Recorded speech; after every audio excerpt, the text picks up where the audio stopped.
В этом ролике я вам покажу, как стричь калину гордовину. Вот в данном случае у нас вот такой вот куст. Здесь мы будем делать небольшую альпийскую горку. И так как куст разрастается, он будет мешать проезду автомобилей на парковку. Вот, соответственно, мы хотим ему поднять крону. Наиболее классная форма к этому подойдет. Это форма на мультиштамбе. Для таких кустов она подходит. Также она подходит еще для сирени, лещины, скумпия, если у вас растет. Тоже отлично. Вот. Такой своеобразный мультиштамп, то есть много стволов снизу и сверху зонт. Зонт может быть полукруглый, в данном случае он будет у нас именно зонтом.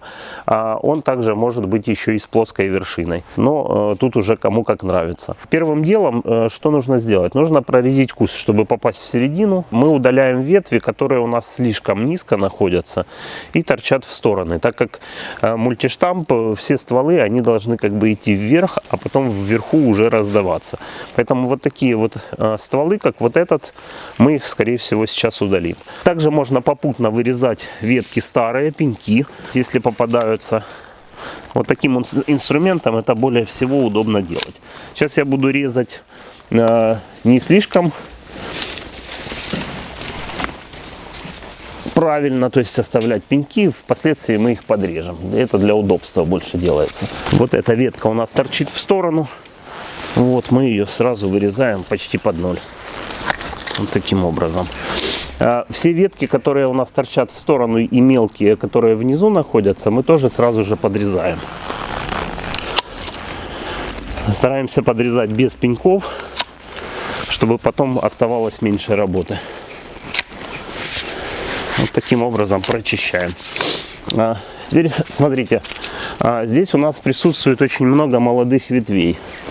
Можем посмотреть, на них более светлая кора. Вот, они растут более с длинными междоузлиями.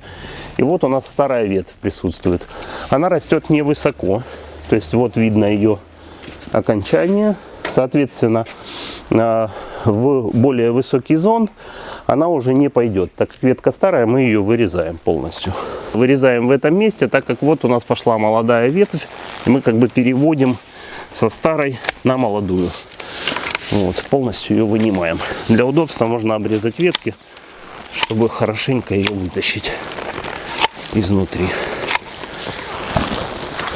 Следующие ветви вот в сторону тоже торчат. Они у нас как бы от вертикали отходят сильно. Мы их тоже удаляем.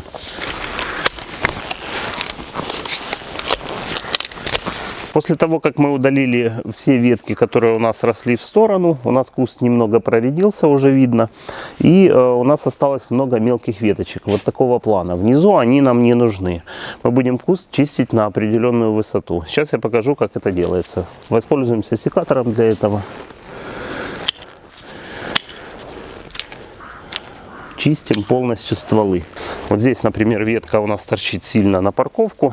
Вот, мы ее почищаем. Вот так. Ветка осталась полностью голая. Если веток мало в кусту и много из них торчит вширь, вы можете куст временно связать. Для того, чтобы ветки у вас были более-менее в центре. Если у вас редкий куст, вы можете оставить большее количество веток. Через год, когда ветки привыкнут к новому положению, вы можете завязку эту снять полностью. Так как у нас веток хватает, мы этого делать не будем. Вот здесь, смотрите, ветка торчит в сторону, я ее удаляю. Нам надо перевести именно наверх наш зонт. Оп. Вот эту ветку тоже почистим. То есть то, что у нас растет на парковку, мы убираем. Полностью целиком вырезаем старые ветви, пенечки. Вот, и переводим ее на две. То есть оставляем две. Да. С этой стороны почечки тоже удаляем. Вот, то есть примерно где-то у меня рост 1,80 м, то есть на высоту моего роста мы почищаем все ветки. После того, как вы сформируете так называемый мультиштамп, смотрите, вот здесь вот есть у нас основные побеги, они все примерно одной толщины, где-то от 1,5 сантиметра до 2,5 диаметром. И есть два побега вот таких вот слабых. Вот такие побеги однолетние, они появляться будут каждый год из низа куста. Соответственно, их тоже можно будет удалять на высоту роста. есть на 1,80 м в данном случае. Также вот смотрите, хороший пример. Можно посмотреть, у нас ветка пересекается с другой. И вот здесь я ее сейчас обрежу и покажу вам, что происходит в таком случае. Вот здесь можно увидеть, сейчас вот эту вырежем, видите, ветка пересекалась и в этом месте перетирает кору. В таком случае, когда кора перетирается, заводятся грибковые заболевания, поэтому такие ветки нужно удалять. То есть смотреть на крону, если у вас какие-то ветки пересекаются, обязательно удалять. Что при шевелении куста ветром, вот, веточки трутся друг об друга и получаются вот такие вот ранения, так сказать.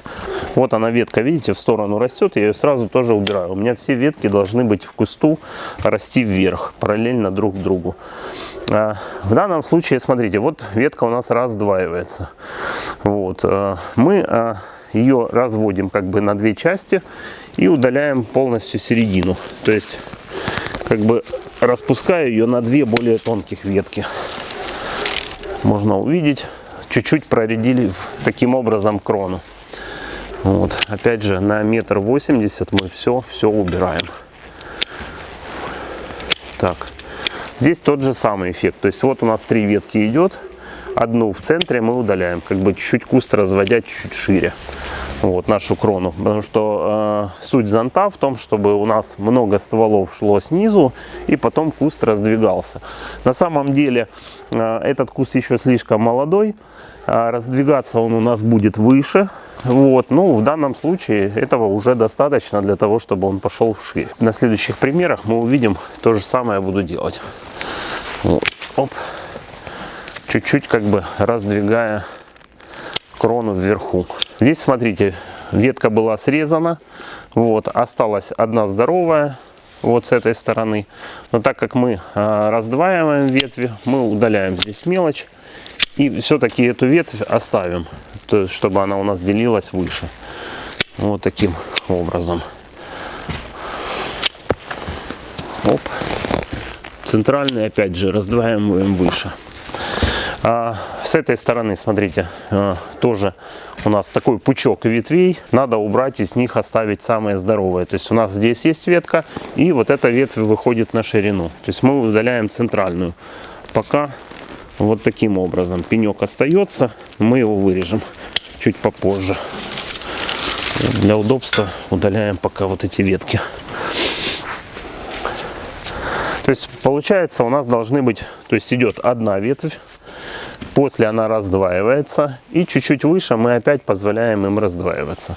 Вот такая формировка. То есть получается у нас сверху уже 4 ствола, здесь 1, 2, 4. Кстати, у калины гордовины есть очень интересная особенность, которой мало встречается на других растениях. Вот здесь можно видеть цветочные почки. То есть вот эти все у нас вот такие вот как розочки, они закладываются в этом году, и в следующем году здесь будет у нас соцветие. То есть на каждой вот этой розочке будет соцветие. Соответственно, мы большую часть вверху их оставим, не будем вырезать, для того, чтобы у нас калина была декоративная и в следующем году. Тут почки можно удалять даже руками. То есть некоторые почки вот такие вот можно обламывать даже руками. То есть секатор тут не обязателен. Да, конечно, в калине не совсем удобно это делать, потому что острые углы, не везде залезешь секатором. Может быть, какие-то пенечки даже останутся. Вот. В следующем году можно будет выломать вот таким образом. То есть вот сухая у нас ветка, просто вылавливаем, остальное чистим. Самый верх чистить я не буду, для того, чтобы оставить цветение. То есть, видите, у нас здесь достаточно большая розетка, но так как много цветочных почек, все-таки нам надо, чтобы у нас растение было декоративное, а не только жесткую такую стрижку. Поэтому мы сделаем неполную обрезку, вот, для того, чтобы растение в следующем году показало себя во всей красоте. Кстати, насчет сроков стрижки. То есть сейчас у нас ноябрь месяц. Вот, мы ее стрижем только потому, что нам нужно здесь сделать альпийскую горку. Но лучшее время для стрижки для данного вида кустов это весна. Иногда нужно отходить от растения и смотреть на это дело сдалека, потому что некоторые огрехи можно увидеть только со стороны.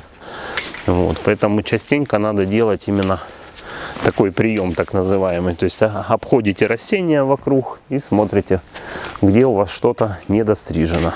Так, визуально куст практически готов. Сейчас почистим низ, уберем и покажем вам результат уже, что было до и что после. Такая вот незатейливая стрижка, в принципе, очень несложная. То есть, по сути, вы удаляете все побеги снизу, и у вас получается вот такое красивое растение. Оно у нас еще будет расти, соответственно, побеги мы еще оголим где-то примерно на высоту 2,30, вот ориентировочно. То есть, когда куст уже нарастет сверху, то у нас получится вот такой вот мультиштамп. Веток достаточно много осталось, поэтому, в принципе, красота куста не нарушена.